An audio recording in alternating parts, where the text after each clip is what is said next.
श्राद्ध पक्ष की दशमी, एकादशी और द्वादशी, इन 3 तिथियों पर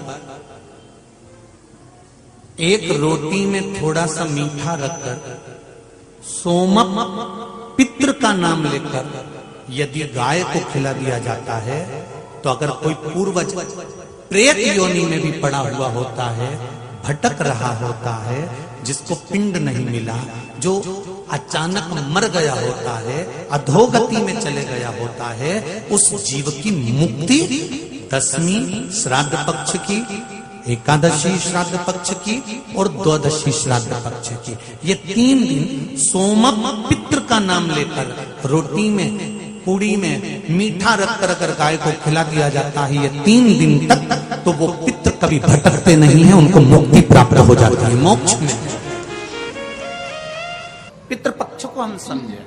किसी ने कहा नखून मत काटना, किसी ने कहा नया कपड़ा मत लेना, पितृपक्ष में 16 दिन नए कपड़े नहीं लेना चाहिए, कोई कहे ये नहीं करना चाहिए, कोई कहे मकान का मुहूर्त, कोई कहे ये मुहूर्त, कोई कहे वो मुहूर्त, कोई कहे अच्छा काम करने के लिए मत जाओ, अच्छा मंगल कार्य के लिए आगे मत बढ़ो। शिव महापुराण की कथा कहती है कि पितृ बुरे नहीं होते हैं,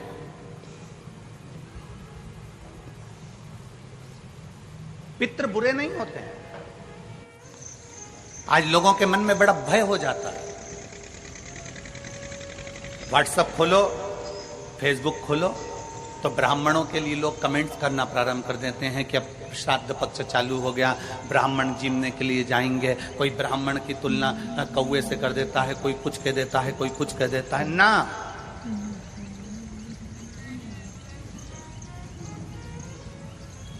गायत्री करने वाला ब्राह्मण, वेद पाठ करने वाला ब्राह्मण, संध्या करने वाला ब्राह्मण की तुलना किसी साधारण से नहीं होती, उसकी तुलना तो स्वयं नारायण और ब्रह्मा से होती है, स्वयं नारायण और ब्रह्मा से होती है।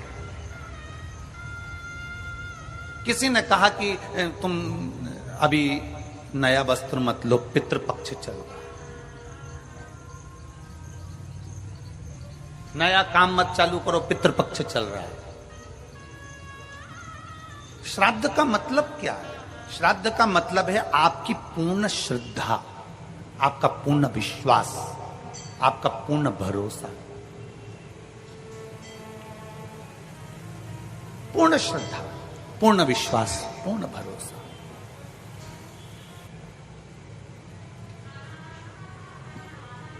पितृपक्ष श्राद्ध का समय गलत समय नहीं है। कोई काम आपको शुरू करना है तो पितृपक्ष में शुरू कर सकते, बस पितृपक्ष में एक काम चालू करो। पितृपक्ष में बन सके गौ माता को रोटी दो, पितृपक्ष में बन सके गौ माता को जल दो, पितृपक्ष में बन सके तो भूखे को भोजन कराओ, प्यासे को पानी पिलाओ।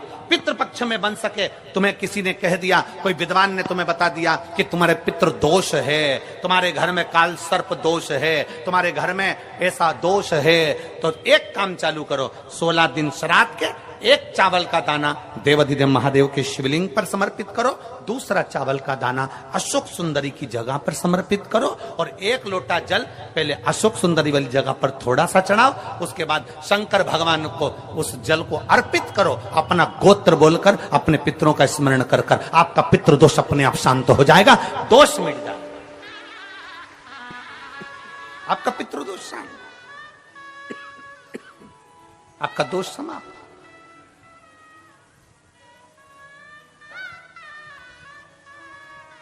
एक चावल का दाना शिवलिंग के ऊपर, एक चावल का दाना अशोक सुंदरी, और जल कहां चढ़ाना है? पहले जम के बोलो जरा, आवाज नहीं आई, जम के बोलो जरा, अशोक सुंदरी की जगह। और फिर जल कहां चढ़ाना है?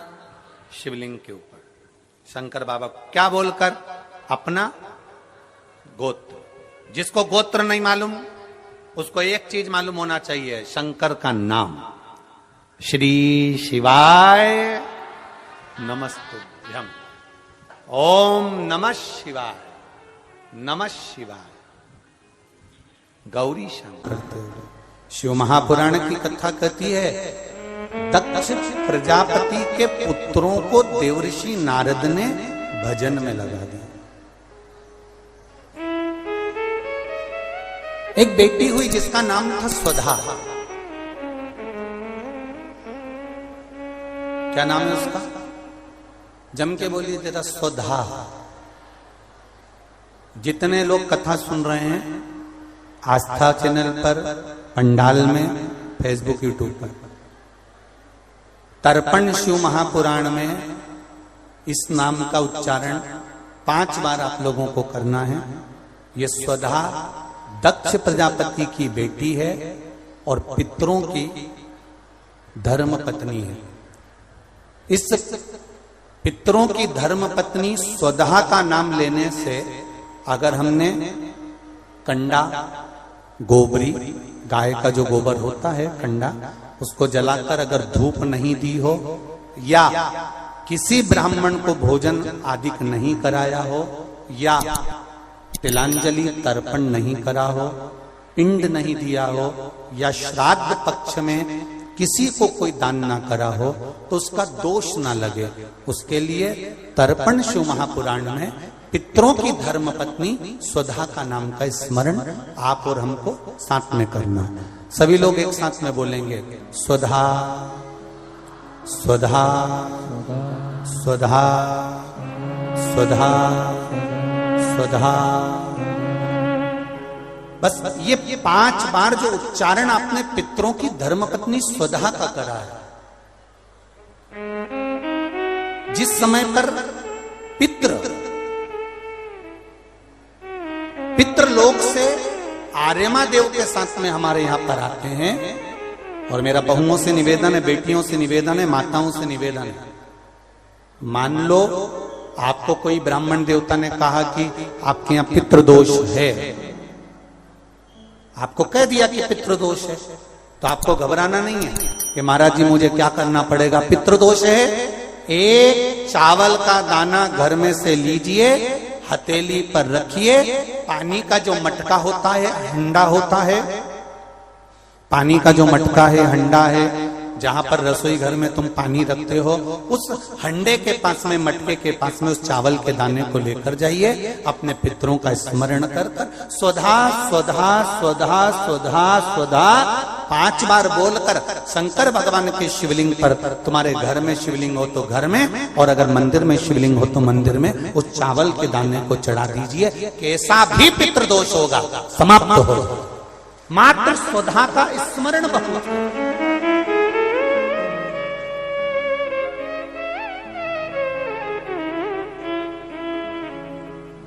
हम तो उनसे भी कहेंगे जिनका बार बार एक्सीडेंट होता हो,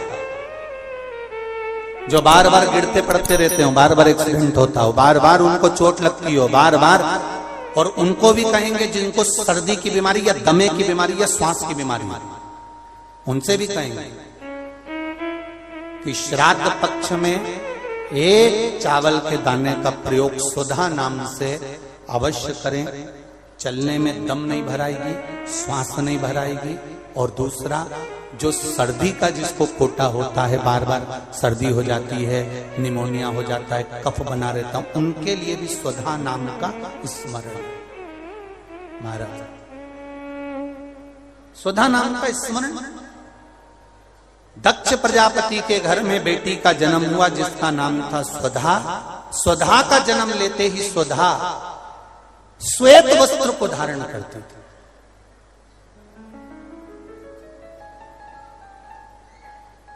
कोई वस्त्र अगर स्वधा पहन रही है तो श्वेत वस्त्र धारण कर रही है। एक दिन माता प्रसूति ने स्वधा को बुलाया, स्वधा आप इधर आओ। स्वधा आई, हाँ मां। बेटी, जब घर में इतने सारे आभूषण हैं,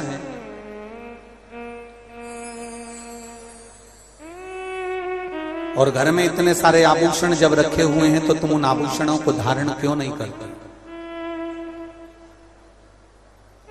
उन आभूषणों को क्यों नहीं पहनते? घर में इतने सारे वस्त्र रखे हैं तो तुम उन वस्त्रों को धारण क्यों नहीं करते?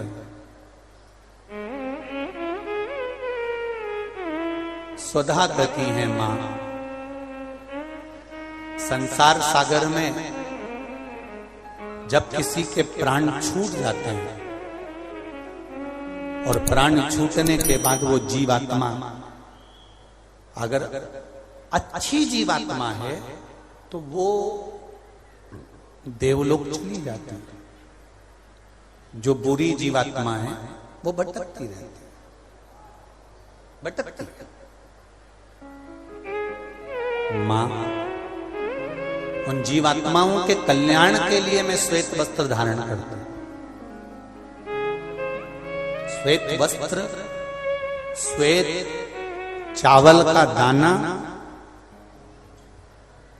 श्वेत दूध, श्वेत दही, श्वेत शकरखंड, श्वेत पुष्प, श्वेत जनेऊ, श्वेत वस्त्र, ये मेरे शंकर भगवान को अति प्रिय लगते हैं। उसका कारण है कि उनको पितरों को मुक्ति देना पड़ती है, पितरों को मोक्ष देना होता है। आज एक प्रश्न किसी ने सीहोर ऑफिस में भेजा है कि गुरुजी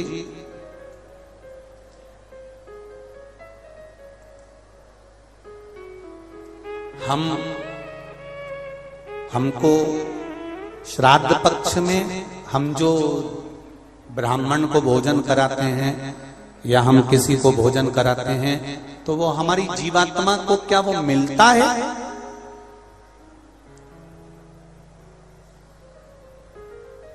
क्या विचार है भाई? अशोकनगर वालों बोलो जरा जल्दी से। प्रश्न भेजा है किसी ने। हम अगर किसी ब्राह्मण को भोजन करा रहे हैं, हम किसी को भोजन दे रहे हैं तो वो हमारी जीवात्मा को मिलता। 3 प्रश्न हैं और तीनों प्रश्न का उत्तर जरा देखिएगा, बड़ा ध्यान रखना। और जिसने प्रश्न करा है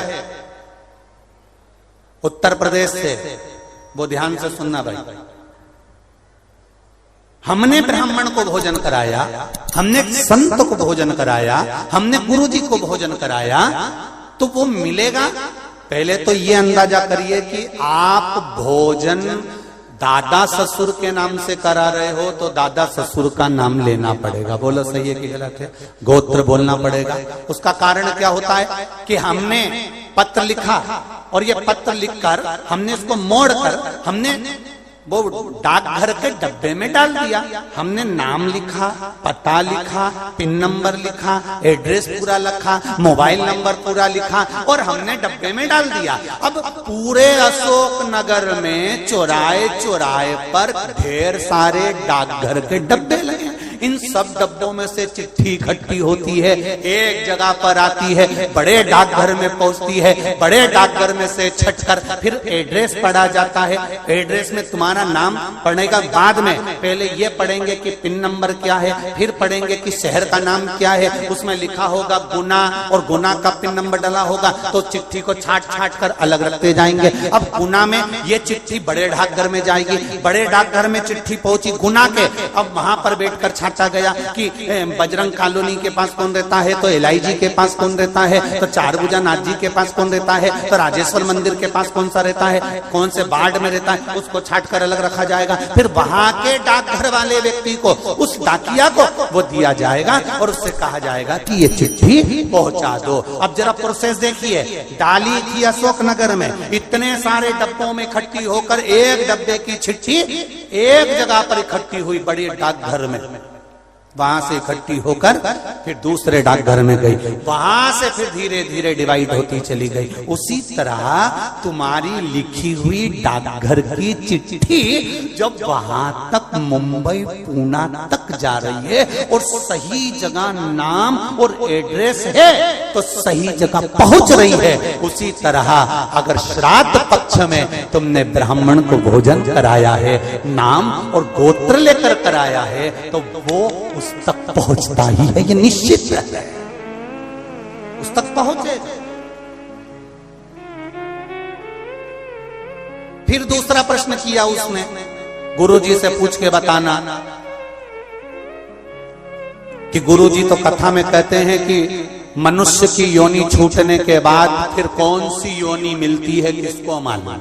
ये गुरुजी ने कथा में कहा। तो हम भी नहीं कह रहे झूठ की हमने कथा में नहीं की, हमने कहा। तो उसने प्रश्न करा, अगर वो दूसरी योनि में होगा तो तुमने जो भोजन दिया हो सकता है वो सांप बन गया, चींटी बन गया, झिंगूर बन गया, शेर बन गया, तो वो खीर पूड़ी खाएगा क्या? और पंडित जी को तो खीर पूड़ी खिलाने का बोलते हैं। फिर जब वो दूसरी योनि में पहुंच गया तो उसको खीर पूड़ी कैसे मिली? पंडित जी से, गुरु जी से पूछ के बताओ। तो हमारा निवेदन है, जब हम यहां से रुपया अमेरिका भेजते हैं तो वहां हमारा इंडियन पैसा नहीं होता, वहां डॉलर में चेंज हो जाता है। उसी तरह खीर पूड़ी भी डॉलर में चेंज हो जाती है, जैसा वो खाएगा वैसा उसे मिल जाएगा।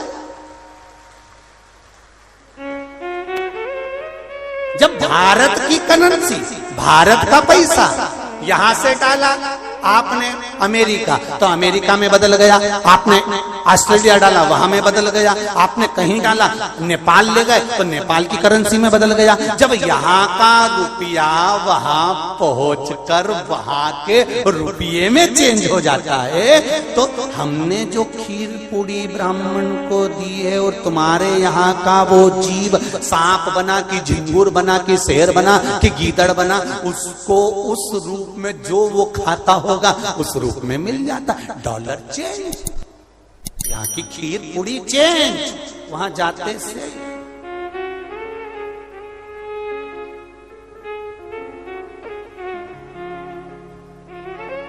फिर तीसरा प्रश्न लिखा, अगर हमारे घर के पूर्वज शिव महापुराण की कथा सुन सुन के तर गए तो फिर हम श्राद्ध काय को करें?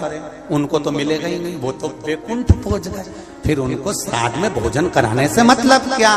तो हमारा इतना सा कहना है, यूपी वालों जो तुमने प्रश्न करा बहुत जोरदार करा रे, तो एक उत्तर और अच्छे से सुन लो कि मान लो तुमने अगर श्राद्ध में भोजन कराया और तुम कह रहे हो उनका तो मोक्ष हो गया शिव पुराण सुनकर, फिर श्राद्ध करने से कौन सा फायदा? तो तुम भोजन कराओ, ये भोजन का फल वहां जाएगा। जैसे तुमने कोई सामान या रुपया मुंबई भेजा तुम्हारे रिश्तेदार किया, और मुंबई में रिश्तेदार का मालूम पड़ा कि उनने घर छोड़ दिया, या वो कहीं चले गए, या वो कहीं समाप्त हो गए, तो वो रुपया, वो सामान तुम्हारा वापिस तुम्हारे पास आ जाएगा। तो तुमने जो पुण्य करा है अगर उसने नहीं लिया तो वो पुण्य तुम्हारे खाते में वापिस आ जाएगा। इसलिए